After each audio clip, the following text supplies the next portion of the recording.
Hello, akkam jirtu maatii Oromiyaa Dijitaal Hub kun Oromiyaa Dijitaal Hub irraa barnoonni keenya akkuma itti fufeetti jira. Rammoo Emerging Technology yookiin immoo Chapter 2 Part 2 itti fufnaa jechaadha. Yeroo barannaa gaarii hiriyoota keessaniif share gochuu hin dagatinaa.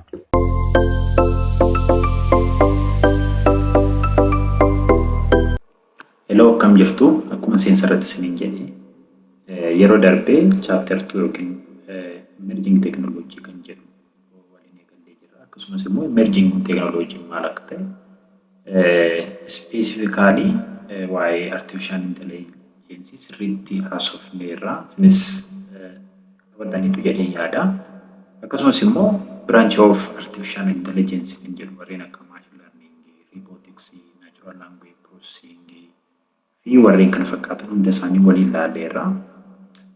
Har'a immoo application of artificial intelligence wanti isin yaadachuu qabdan asitti chapter 1 keessatti application of information system yeroo jennu information system bakka itti apply gochuu dandeenyu yookiin immoo information system bakka itti fayyadamuu dandeenyu jedheen isinitti meera.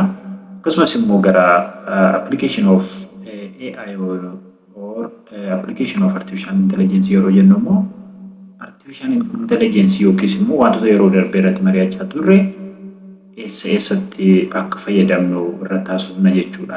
So directly when we start our today discussion with the concept of application of artificial intelligence in the power of AI is being explored to efficiently solve a problem in wide range of area akka jechuun bakkuma itti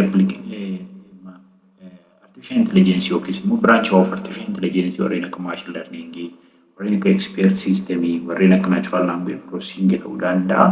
Warreen sun eessatti akka fayyadamuu dandeenyudha jechuudha kan har'a irratti mari'annaa jechuudha. So isaanis immoo baay'eetu jiru.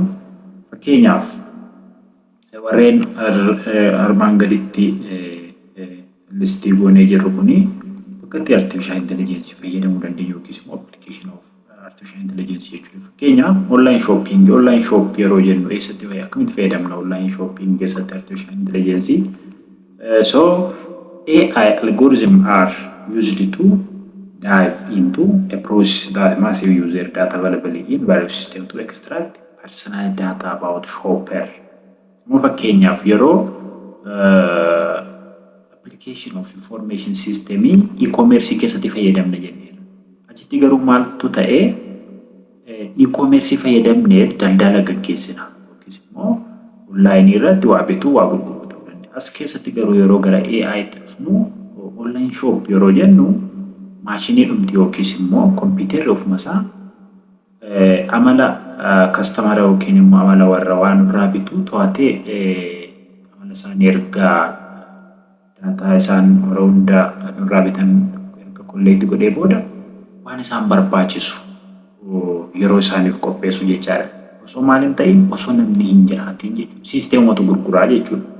Kanaaf argitanii amma garaagarummaa information system fi artificial intelligence information system namatu siisteema fayyadama. As garuu siisteemumatu akka namaa ta'ee hojii nuuf hojjetaa jechuudha. So the data is then used to present user within items that they are more likely to interested. Fakkeenyaan namni tokko kitaaba tokko nurraa bite yookiin meeshaa elektirooniksii tokko yoo har'a nurraa bite dhufuu yeroo inni dhufu meeshaa akkasuu deemaa maamilli keenya sun akka nurraa barbaadu ta'edha jechuudha. Online shopping kana keessatti yookiin gosti AI irra hojjetu kun nama suniif waan sun dafee dhiyeessaa fi jechuudha. Which make the whole shopping experience efficiently. Fakkeenyaaf ammasitti meeshaalee warreen asitti jiran kun jiru amma fakkeenyaan namni abdii jedhamu tokko osoo meeshaa kana keessaa kubbaa kana bituu barbaade yookiin yeroo baay'ee waan akka kubbaa kana yookiin meeshaa ispoortii kana bitoo ta'e yeroo abdiin dhufee loogiin godhu maaltu isaa dhiyaataa jechuudha. Warreen akka uffata akka ispoortii waan akka sunii jaalata jedhee jechuudha. Siisteematu dhiyeessaa fi nama osoo hin taane. So online shopping keessatti karaa sun fayyadamuu dandeenya jechuudha artificial intelligence. Inni lammaffaa application of artificial intelligence kan jennu autonomous cars. Nuti amma biyya keenya kana keessatti konkolaataa driver yookiin immoo shufeera qabu beekna. Akkas jechuun magaalaa tokkorraa gara magaalaa biraa deemuudhaaf shufeeratu fudhatee deema makiinaa Garuu biyyoota guddatan keessatti makiinaa yookiin konkolaataa shufeera malee hojjetu jira jechuudha. Autonomous cars jennu. Akkamitti hojjetamoo? Konkolaataan kun ofuma isaa maal godha? Collecting data from different sources such as GPS irraa yookiin immoo wantoota naannoo keenya jiran irraa raadarii irraa information gurrata. Kaameraa ofirraa qaba. Kaameraa ofirraa qabu sun immoo wantoota naannoo keenya yookiin daandii irratti isa mudatan hunda detect gochaa deema. So function without the help of human agent. Namni tokko sun jiraati. Namni tokko gaaffii nama sun jiraati. Magaalaa tokko irraa gara magaalaa yookiin Adaamaa irraa gara Finfinnee ta'uu danda'a. Finfinnee gara Amboo ta'uu danda'a. Shufeerri sun keessa hin jiraatiin konkolaataatu fuudhee nu deemaa jechuudha. So akkamitti ta'e?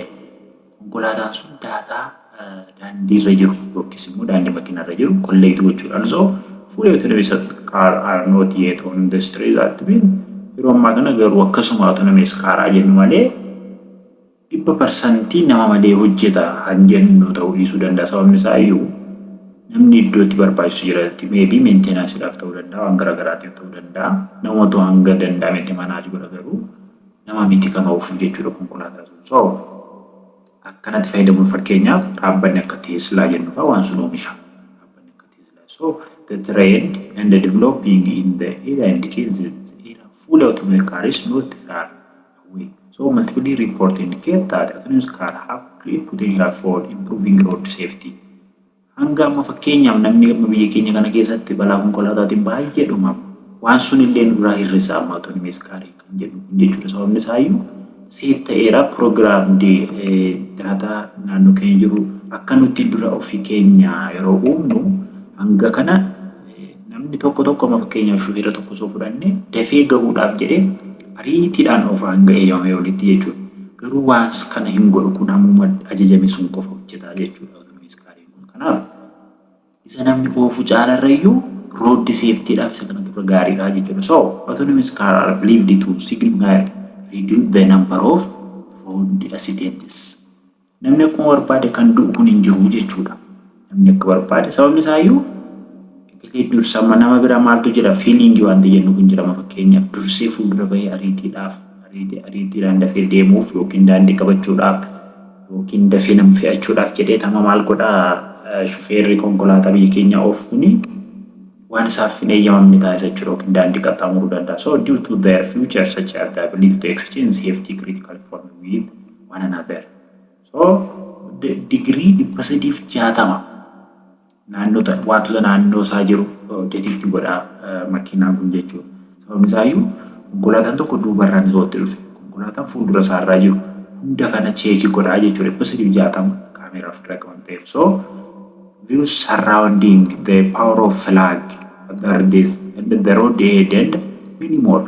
Kanaaf jechuudha naannoo keenya hunda kan jiru yookiin immoo naannoo isaa kan jiru makiinaan sun ofiidhuma isaa cheek godha jechuudha akka barbaadetti hin deemu jaalama. Fakkeenyaaf ishii kana osoo ilaaltanii asirraan parsantii 360 asirraan makiinaan kun kana darbaa osatti dhiyaate hin danda'amu asirraan kunis hin danda'amu ofiisaas wantoota naannoo isaa jiru objektii naannoo isaa jiru hundi cheek godha. Kanaaf balaan uumamuun baay'ee xiqqaataa jechuudha yeroo autonomous car kana fayyadamu. So kuni application of artificial intelligence lammaffaadha jechuu dandeenya jechuudha. Kan biraa maalidha? Social media. Social media yeroo jennu Facebook ta'uu danda'a, TikTok ta'uu danda'a, YouTube ta'uu danda'a. Wantoota nuti guyyaa guyyaadhaan mobaayilii keenya kanarraa qabnu hundi isaa walitti qabamanii social media jedhamu. Akkas yeroo jennu social mediaanii guyyaa guyyaadhaan addunyaa kanarraa namoota biliyeedhaan lakkaa'aman yookiis immoo namoota baay'eetu fayyadamu jechuudha. Namoonni baay'een fayyadaman sun immoo abbaan fakkeenyaaf abbaa Facebook yoo fudhanne guyyaa guyyaadhaan namoota miliyoona yookiin biliyoonaan lakkaa'aman daataa garaagaraa poostii gochuu danda'u, suura poostii gochuu danda'u, waan garaagaraa achirra poostii danda'u. Waan nuti poostonnu kana garuu ofiidhaan namni tokko manaaj gochuu hin danda'u yookiis immoo to'achuu hin danda'u. Kanaaf maal godha abbaan sooshaal miidiyaa suni AI ramadaa jechuudha. Asirratti AI ramadee yoo nuti yakka hojjenne illee yoo nuti waan gaarii hojjenne illee AI tu control nu godha jechuudha. So the size of data availability on social media make it practically impossible to process data using human being. Namni to'achuu hin danda'u nama biliyoona tokko akkamittiin dhaabbanni Facebook jedhamu to'achuu danda'a. Kanaaf maal godhanii Facebookiin kuni AI fayyadama. This is why AI has become fundamental part of how social network operate today. Social media company like Facebook apply AI in various areas such as advertising, delivery of content, facial recognition, and many. Amma fakkeenyaaf amma isin yoo akkana cheekii goota hiraattanii cheekii godhaa hin goone yoo ta'e immoo nama feesbuukii qabu tokko hiriyaa keessan yookiin immoo profile picture nama qabu tokko lama taatanii osoo suura post gootanii feesbuukii keessan irratti osoo sin taaggii hin taasisin fuula isaa sun recognize gochuudhaan ekelee wiz ekelee yookiin immoo nama akkasii nama akkasii maqaa kee nama suni waamee jechuudha. Kanaaf maaliin akkas gochuu dandeenya akka namni sun hiriyaa keenya waan ta'eef Facebook irraa fida jechuudha fuula isaa. So facial recognition using AI jenna jechuudha. Kanaaf Facebook kaampaaniin sun fayyadama. Application of AI or artificial intelligence inni kan biraa surveillance security camera magaalaa keessatti argaman amma fakkeenyaaf yeroo university galtan baay'ee barattu waa'ee kana irratti konseptii internet of things jedhu keessatti smart city gochuuf magaalaa tokko kaameraan baay'ee barbaachisaadha. So kaameraan sunoo calliseetuma achuma rarra'ee taa'uu moo communicate gochuu danda'a poolisii wajjin ta'uu danda'a qaamota garaagaraa wajjin ta'uu danda'a. Yoo akkas ta'e AI fayyadamne irraa jechuudha kaameraan sun. So the surveillance system can benefit significantly from AI. For example, AI system can automatically detect suspicious behavior in real time. Nama yakka hojjetu tokko argee detect godhaa jechuudha kaameraan sun. Detect godhee callisee dhiisuu miti poolisiitti bilbiluu danda'a kaameraan sun ofiisaa jechuudha. So application of AI jechuu dandeenya jechuudha. It can be implemented in place like supermarket keessatti ta'uu danda'a. Supermarket keessatti meeshaa namni tokko sun eegi supermarket keessaa waa bitannee kanfaltii kaardii keenyaan kanfallee deemuu dandeenyutu jira. Sababni isaa nu eega waan ta'eef kaameraan jechuudha. Military security station or any place without restricted access kana keessatti fayyadamuu dandeenya jechuudha. Fakkeenyaaf kana osoo ilaaltanii amma nama kana yakka hojjetee baqachuutti jira. Kaameraan as jiru kun maal godhaa? Poolisoota asitti jiran kana ta'uu danda'a. Ilaasirraan immoo drooniin jira, networkiin as jira, internet of things yoo dandeessan amma search godhaa sirriitti dubbisa. Yoo hin dandeenye immoo yeroo university galtan sirriitti baratu internet of things wanta jennutu jira jechuudha. Kuni kaameraadha. Kaameraan kun immoo ofuma isaa yeroo drooniitti bilbiluu danda'u yookiin networkiin kun poolisiitti bilbiluu danda'u bilbila poolisii irratti yeroo bilbilu internet of things jechuu dandeenya jechuudha. Kanaaf application of AI in surveillance jechuu dandeenya jechuudha. Another thing is agriculture. Agriculture keessattuu akkamitti fayyadamna AI? Agriculture keessatti nuti AI kan fayyadamuu dandeenyu oomisha keenya ol kaasuuf, oomisha karaa traditionally oomishnu kana ol kaasuuf. Fakkeenyaaf climate change amma fakkeenyaaf osoo nuti hin beekin yeroo tokko yeroo itti hongeen nu mudatutu jira. Hongeen yeroo itti nu mudatutu jira. Hongeen sun dhufuu fi dhufuu dhabuusaa garuu AI dhaan predict gochuu dandeenya jechuudha. Algoritmoota AI yookiin deep learning jedhu, machine learning jedhu predict gochuu dandeenya. So roobni yeroo akkamii akka nuuf dhufu callisnee isa facaasnu kana miti jechaadha. Roobni yeroo akkamii akkas nu dhufu yookiis immoo food security, population growth are making the application of innovative approach in the area of agriculture more important than ever. Yeroo kaanii caalayyuu baay'ee fayyadamaa jirra yeroo ammaa kanatti jechuudha. So AI system are the core of such type of innovative approach. Example application of AI agriculture include precision farming, detection pest, monitoring the health of soil and the crop. Biyyee dhuma kanallee itti facaasuun dura biyyeen kun xaafiidhaaf ta'a, qamadiidhaaf ta'a, boqqolloodhaaf ta'a jennee detect gochuu dandeenya yookiin immoo laaluu dandeenya jechuudha. Oomisha keenya wajjin wal bira compare taasifne. Another thing is AI-based agriculture, the weather system can build that farmer used to be climate ready and adjust their farming activity accordingly. Fakkeenyaaf namni kuni bilbila harka isaa fayyadamee wantoota la duumessadha moo roobni yeroo kam akka dhufu aduu yeroo kam akka dhufu hunda isaanii cheekii gochuu danda'a jechuudha. Yookiis immoo biqiloonni isaa kunillee yoo jalaa dhukkubsatan maal gochuu danda'a? Detect godheeti farra ilbiisota ta'uu danda'a warreen sun ajajuufii danda'a jechuudha. Kana keessatti garuu maaltu barbaachisaa? Konseptiin internet of things kan jennu sun ni barbaachisaa jechuudha. So kun agriculture keessatti akka AI amma akka nu fayyadu roobni yeroo kam akka dhufu callisnee midhaan keenya dhagatti naannee hin galu jechuudha. Ofii keenya cheekii erga goone roobni yeroo akkam akka roobu hunda isaa cheekii goonaa jechuudha. Akkasumas immoo daataa bara waggaa kanaa erga kolleekti goone kan waggaa dhufuutiif fayyadamuu dandeenya. Daataa waggaa 3-4 erga kolleekti goone waggaa itti aanu immoo akkam ta'uu danda'a kan jedhu irratti predict gochuu dandeenya jechuudha. Another application area of this AI is customer service. Customer service kan jennu kanarratti amma yeroo baay'ee addunyaan keenya kun kan baay'eetti fagaachaa jirtu customer service kanadha. Customer service yeroo jennu namni tokko dhaabbata tokko keessatti customeroota dhaabbata sun itti dhufu keessummeessuu jechuudha. Akkas jechuun baankii deemii, airportii deemii, teelee deemii AI tu nu keessummeessaa jechuudha. Yookiis immoo hospitaala illee deemee AI tu nu keessummeessuu customer service jenna. Fakkeenyaaf akkamitti nu keessummeessuu danda'amu karaa appilikeeshinii chatbot yookiin immoo ChatGPT kan jennu amma area of natural language processing kan ta'etu jira jechuudha. Sun amma waan asitti baranne kana tokkoon dubbisuu yaala, search gochuu yaala bilbila harka keessan irra jiru jechuudha. So due to advancement in multiple area of AI such as natural language processing, NLP, chatbot are nowadays used to provide customer support. Chatbotiin kun jechuudha. Amma fakkeenyaaf chatbotii kana customer service irratti amma naannoo godina Gujii lixaa magaalaa Bulee Horaan jira. Asitti maaltu beekama? Gadaatu beekama. Gadaa system kan jennu jechuudha. Gadaa systemiin kuni namni baruu barbaadu yoo dhufe maal godha? Abbootii gadaa barbaanne yookiin immoo namoota sirna gadaa beekan barbaanne gaaffii gaafan. Garuu maal gochuu dandeenya? In the concept of this artificial intelligence namoota abbootii gadaa jenne sun akkuma yeroo darbe yeroo expert system irratti baranne chatbotii kana gorsa waa'ee sirna gadaa kennu hojjechuu dandeenya jechuudha. Gorsa waa'ee sirna gadaa kennu waan baruu barbaanne chatbotii kanaan chatbot for gadaa system jennee hojjechuu dandeenya. Ishiin kun namoota dhufanitti waa hunda himuu dandeessi jechuudha. Garuu area maaliitti? Area natural language processing. So this chatbot is used for customer support jechuu dandeenya jechuudha. Also chatbot is a system that simulates human conversation through text or voice. Karaa maalii chatbotii kana sirna gadaa kana namoota biraa namoota biyya sirna gadaa kana baruu barbaadan textiidhaan yookiin voiceedhaan kaa'uu dandeenya jechuudha. Amma chatbotii kanarrayyuu kan baay'ee perform gochaa jiru immoo ChatGPT isa jennu yookiin immoo Google product kan ta'e Gemini kan jennu sun sirriitti fayyaduu danda'a. Waa'ee isaanii sirriitti yeroo biraa irratti sirrii hojjechuun danda'amaaf konseptuma kana qabadha. So it is fast and cheaper way for company to provide support and assistance to their customer. Kanaaf customeriin keenya gammachiisuu dandeenya jechaadha AI kana fayyadamne. Kun amma fakkeenyaaf artificial intelligence dha namichas ta'e kun.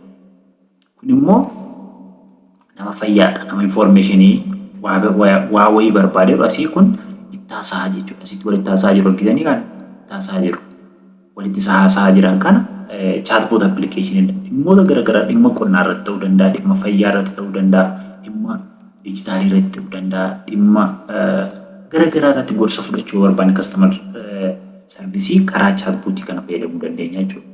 Another thing is healthcare. Healthcare keessatti artificial intelligence akkamitti nu fayyada? Healthcare keessatti artificial intelligence wantoota baay'eedhaan nu fayyada. Fakkeenyaaf dhukkuboota diagnosis gochuudhaaf, qorichoota develop gochuudhaaf, hospital care yookiis immoo akka narsootaatti akka doktoraatti riipootiin kan jedhu dhaabbatee yaaluudhaan warreen sun healthcare keessatti karaa sun fayyaduu danda'a jechuudha. Sababni isaayyuu jalqaba gaafa waa'ee artificial intelligence yookiin haasa'uu jalqabne artificial intelligence jechuun maashina akka namaatti bakka namaa bu'ee hojjechuu danda'u. Immoo sammuu nama tolchee jennee irratti haasofneedha. So sammuu nama tolchee sun fayyadamne qoricha sarchi gochuu dandeenya, dhibee sarchi gochuu dandeenya yookiin diagnosis gochuu dandeenya, hospitaala care gochuu dandeenya, hospitaala namoota hospitaala keessa ciisan ta'uu danda'a care gochuu dandeenya. So example of application of this in healthcare sector, more example of stands that AI offer in healthcare, for example like surgery. Amma yeroo ammaa kana garaa namaallee baqaqsee yaaluu danda'uu danda'eera jechuudha artificial intelligence. So fakkeenyaaf kana ilaalaa. Kuni sarchi gochuudha yookiin immoo namni tokko jiraame fakkeenyaafas warreen kun hundi isaanii ofii isaanii sammuu keenya ta'uu danda'a, garaa keenya ta'uu danda'a, sarjerii hojjechuu danda'a jechuudha maashiniin kun ofiisaa yaadee dhukkuba keenya fayyisuu danda'a jechuudha. Another concept is space exploration yookiin hawaa abuuruu isa jennu sun jechuudha. So space exploration keessatti AI kana yeroo fayyadamnu yeroo baay'ee AI maaliif fayyadamna jennee yeroo baay'ee danger area yookiin immoo bakka nuti ofii keenya deemuu sodaannetti illee fayyadamuu dandeenya. Gammoojjii bakka namni temperature isaa namaaf hin taane keessatti deemnee research hojjechiisuu dandeenya jechuudha. Space exploration yookiis immoo fakkeenya Marsiin jireenya namaatiif ni taati jennee haasofna fakkeenyaaf.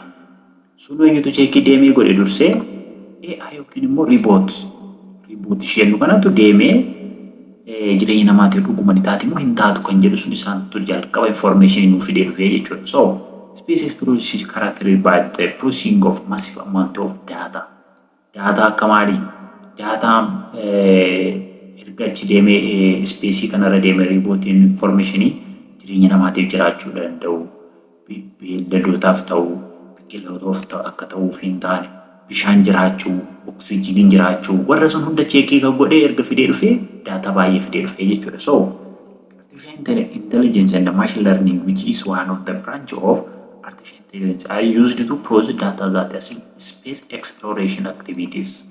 So algorithm sun waan sun search godhu jira. So machine learning maalidha jennee yeroo darbu kompiitara keenya yookiin maashinii keenya barsiisuu jechuudha. Waa barsiifnee daataatti kenninee yeroo biraa akka daataa sun irraa baratee wanta predict gochuu danda'u jechuudha. Then maaliif fayyadamna immoo decision making gidha fayyadamuu dandeenya jechuudha. So ribootii tokko ergaa hawaatti ergine yookiin gara Marsiitti ergine Marsiirraa daataa funaanee fida ribootiin sun. Daataan funaannamee dhufe suniif immoo maaliif nu fayyada? Predict yookiis immoo decision making dhaaf gochuu nu fayyada jechuudha. So kan eenyufaatu fayyadamaa jira? Naasaan fayyadamaa jira amma fakkeenyaa waan kana. Naasaan yookiin dhaabbanni guddaan Ameerikaa waan kana fayyadamaa jira jechuudha. So operation like space mission planning, data collection, navigation, maneuvering or supported by AI. NASA, for example, use riboot known as ribonauts. Ribooti maqaan ishee ribonaut kan jedhamu tokko naasaan gara hawaatti ergee yookiis immoo gara Marsiitti ergee namni akka jiraachuu danda'u fi jiraachuu hin dandeenye isii kanatu hojii hojjetaa jira. To work on the International Space Station, Ribonaut use many of tools that astronauts use and can perform tasks that are normally done by human beings. Kun kan ofiisaa deemuu malee astronaut kan jennu kun kan ofiisaa deemuu malee ishii kana ergee ishii kanarraa information fudhataa jechuudha. Yoo achitti haftee haftu jedheetuma erga baay'ee kana. Sababni isaa lubbuun qabdu waan taateef bakka danjeriitti yookiis immoo bakka miidhaan gurguddaa ta'u underweeterii fa'aa yookiis immoo waan garagaraa hojjechiisuu waan dandeenyuuf ishii kana ergee yeroo isheen dhuftu baga nagaan dhufte maal fiddee dhuftee jedhee information irraa fudhataa jechuudha. So space exploration keessatti fayyadamuu dandeenya artificial intelligence jechuudha. Another thing is smart home. Smart home keessatti illee fayyadamuu dandeenya. Mana keenya kana kuni gibbii keenyadha jennu. Gibbii keenya keessa maaltu jira? Wi-Fi jira, kaameraan jira, manni jira, connect wanti goonu jira, waan garagaraa firiijiin jira, smart roomidha ka. Garuu bilbila keenya fuunee erga deemnee booda waan mana keenya keessa jiru kana hundasaa control gochuu dandeenya jechuudha. Fakkeenyaaf amma otoo asitti balaan abiddaa tokko qabatee balaa abiddaa sun bilbila keenya dhaamsuu dandeenya jechuudha. Akkasumas immoo akka tasaa ta'e ibsaa mana keenya keessa jiru yookiin immoo ampuulii osoo hin dhaamsin dagannee deemnee yeroo ta'e bilbila keenya irraa cheek erga goonee booda bilbila keenya irraa ibsaa mana keenya keessa jiru dhaamsuu dandeenya jechuudha. So application area of artificial intelligence in smart room jechuu dandeenya. Kanaaf smart room keessatti karaa sun fayyadaa jechuudha. Sababni isaa bilbila keenya kana wajjin connect kun yeroo amman keessa jiru hundasaa kunillee konseptii maaliiti jennee yeroo biraa sirriitti irratti search gochuu dandeessu IoT yookiin immoo Internet of Things. Internet of Things maal akka ta'e immoo sirriitti irra deddeebi'aati search godhaa kana sirriitti baruu yaala. Waan hubattan immoo comment naa gochuu dandeessu. So another thing is bank. Baankii keessatti illee fayyadamuu dandeenya. Baay'ee nutti baay'ate amma baay'ee xumuruu na yaala. Baankii keessatti immoo fakkeenyaaf attuun tokko dogongorsituu tokko baankii osoo dhuftee fraud detection kan jennu jira application baankii keessa. Yeroo darbee ilaalleera jechuudha. So sun gargaaramne detect goonee kuni scammerii yookiin immoo warra cabarbaruudha jennee gara barbaachisutti oliyyachuu gochuu dandeenya jechuudha. Search engine. Search engine jechuun amma fakkeenyaaf Google irratti yeroo what is computer jennee search soo goone computer maal akka ta'e waan baay'eetu nu dhufa. Maal irra dhaabbatee dhufa waan suni search engine wanta jennu kana keessa dhaabatee nuuf fidaa jechuudha. Amma garuu maaltu maal ta'eera waan sun more user yookiin immoo fayyadamtoota understand gochuudhaaf ofuma isaan hubataa jechuudha search engine keenya. Waan nuti gaafachuu barbaanne ofuma isaan hubatee namni kun yookiin immoo maamilli koo kun kana gaafateera jedhee waan sun deebisee nuuf deebisaa jechuudha. Another thing they are also use AI ranking algorithm. That means waan nuti gaafanne sunitti kan baay'ee dhiyaatudha kan jechuudha. Jalqaba irratti nu dhufu. So Google fudhachuu dandeenya jechuudha fakkeenya isaa. Google rank brain Google application of AI jechuu dandeenya jechuudha. Amma fakkeenyaaf what is computer osoo jenne yookiis immoo what is artificial intelligence osoo jenne waan dhibbi tokko dhufuu danda'a jechuudha. Garuu maal godha artificial intelligence sun keessatti wantoota artificial intelligence hin taate jalqaba irra nuuf oolchaa jechuudha. Sababni isaa iyyuu isa dhibbaffaarra isa tokkoffaatu artificial intelligence sirriitti ibsuu danda'a jechuudha. So kuni hundi application area of yookiis immoo artificial intelligence bakka itti hojjetudha. Sirriitti dubbisaa, sirriitti qo'adhaa, biyyoota keessaniif qooduu hin dagatiinaa. Yeroo itti aanutti aktiivitoota kana immoo hojjedhaa. Aktiivitoota hojjedhaa amma fakkeenyaaf aktiivitii yoo hojjechaa deeme sirrii hin ta'u jechuudha. Aktiivitii amma kana to'amma laallee discuss how AI system can help social network company improve their service. Kana to'amma deebisan siniin jedhee maal gootoome? By apply the concept of what? Customer service so gochuudhaan amma fakkeenyaaf dhaabbanni tokko improve gochuu danda'a jechuudha tajaajila isaa.